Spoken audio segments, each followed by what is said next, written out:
pemirsa, kita sampai pada akhirnya pada penghujung acara ini, sesi terakhir bicara tentang demokrasi ekonomi di Indonesia.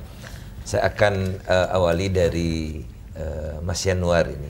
Bagaimana melihat tadi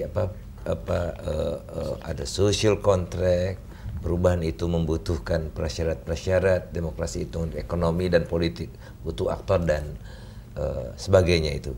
Iya Bang, sebenarnya apa yang dikatakan oleh Budiman tadi kan sudah pernah dibicarakan oleh Bung Hatta ketika ekonomi darurat rakyat ya. Dia bilang bahwa perubahan itu kan hanya bisa terjadi kalau ada aktornya yang tahu perubahan mau dibawa kemana. Jadi pertama aktor, kedua si aktor tahu perubahan. Agen perubahan nggak tuh? Namanya aktor tuh agen perubahan bukan? Agen perubahan. Agen perubahan. Oke. Berarti kan kalau menurut Bung Hatta kan syarat perubahan tuh 3 loh. Yang pertama sekali adalah aktor. Aktor itu tahu perubahan mau dibawa kemana. Ketiga, kalau menurut Hatta, aktor itu bertanggung jawab terhadap perubahan yang dia janjikan. Nah, ini kan sebetulnya yang tidak, walaupun kita punya undang-undang banyak tadi yang Martin katakan menjadi seliweran satu ekstrim kanan, satu ekstrim kiri, karena yang tadi dikatakan oleh Mas Budiman juga, bahwa ketika dia berhenti di kepentingannya, nah harusnya inilah yang diatur di Undang-Undang Demokrasi Ekonomi, bahwa seorang aktor politik gitu ya, bahwa dia apa yang ingin dia canangkan, dan bagaimana kemudian demokrasi sendiri mengontrol bahwa si aktor itu sendiri konsisten terhadap apa yang dia rencanakan. Jadi itu yang tidak ada. Misalnya saja, bagaimana kita menyambungkan instrumen politik dan instrumen sosial. Konsepnya kan sederhana aja Bang, kalau kita punya undang-undang sistem jaminan sosial itu rumitnya di mana sih?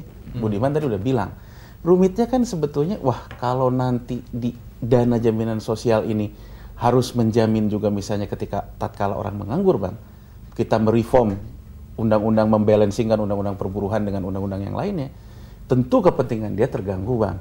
Karena selama ini misalnya kalau kita lihat saja berapa sih performa dari jam sostek di pasar keuangan yang kemudian identik dengan keterpenuhan.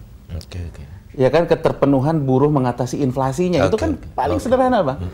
Jadi kalau menurut saya apa yang diutarakan oleh Budiman tadi, itulah yang menjelaskan kenapa SJSN tidak bisa diimplementasikan. Oke, ada konflik kepentingan. Ada konflik kepentingan gitu karena. Tapi bagaimana? Oke, selalu kan ada konflik kepentingan, Saudara Martin kan? Iya. Ada dalam segala kehidupan, dalam segala kebijakan, tidak mungkin ada yang tidak dirugikan. Ya. Nah, oke. Itu satu hal yang tidak boleh mengganggu kepentingan yang jauh lebih banyak gitu.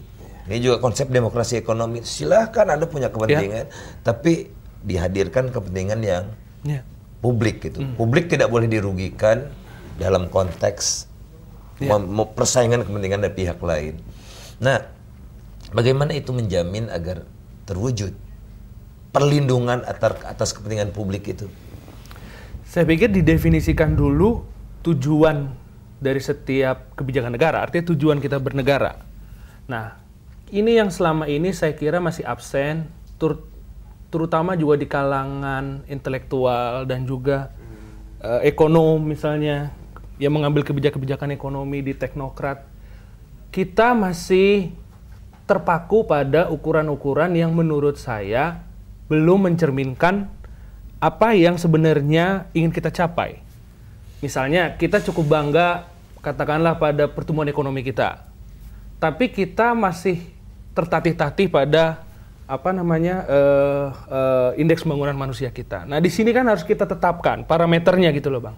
Jadi kebijakan apapun yang mau diambil, presiden siapapun yang berkuasa, menteri keuangan siapapun yang akan menjabat, itu terikat pada parameter-parameter yang harus dicapai ini. Jadi jangan nanti menteri keuangan atau presidennya berpandangan A, lalu dia menetapkan indikator A, B, indikator B. Kita harus punya kesepakatan itu. Nah, ini yang saya rasa kemudian menjadi equilibrium dari segala macam kepentingan yang berbeda itu. Termasuk DPR juga. Ketika DPR harus menilai eksekutif ukurannya apa? Kan gitu. Jangan bukan dendam politik ukurannya. Bukan dendam politik. Bukan dendam politik gitu. Artinya ketika partai memutuskan koalisi misalnya yang hari ini lagi hangat gitu kan. Ukurannya apa parameternya dalam berbangsa dan bernegara kita? Jadi bukan semata-mata bahwa si A pergi terus kemudian koalisi jadi aman tentram gitu. Misalnya contoh, ini dalam aplikasi dalam kehidupan kita bernegara. Saya pikir begitu, Bang.